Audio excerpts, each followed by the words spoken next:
Maya nucleus particle system, called nParticles, is a highly capable and flexible particle simulation system.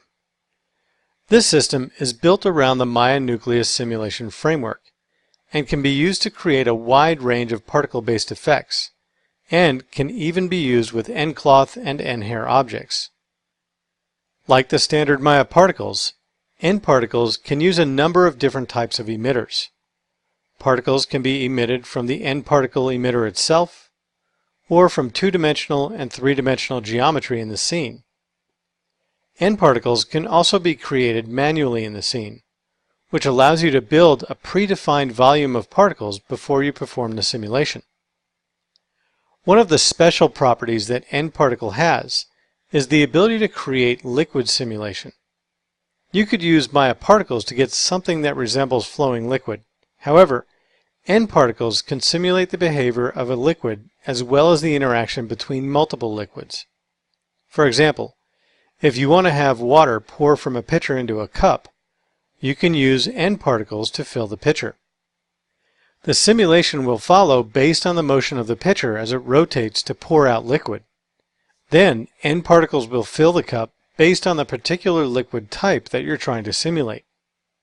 Collision objects are nothing new when using either Maya particles or nParticles. You can create collision events using the collision event editor, which allows you to specify what happens to the nParticles when they collide with an object. What makes nParticle collisions different is that they can interact with other nParticles. For example, you can have two liquids being poured out at the same time, interacting with each other as they're poured.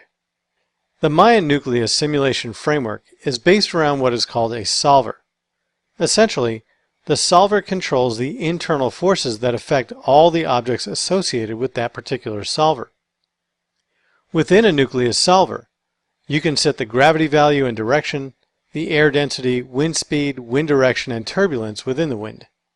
You can also have a default ground plane that can have properties like bounce, friction, and stickiness. Another element of nParticles that is similar to Maya particles is the ability to use blobby surfaces to simulate flowing liquids. Where nParticles is different is in its ability to combine the various particle properties into a single blobby surface. For instance, if we mix a blue liquid with a green liquid, we can actually see those liquids combine and eventually blend together.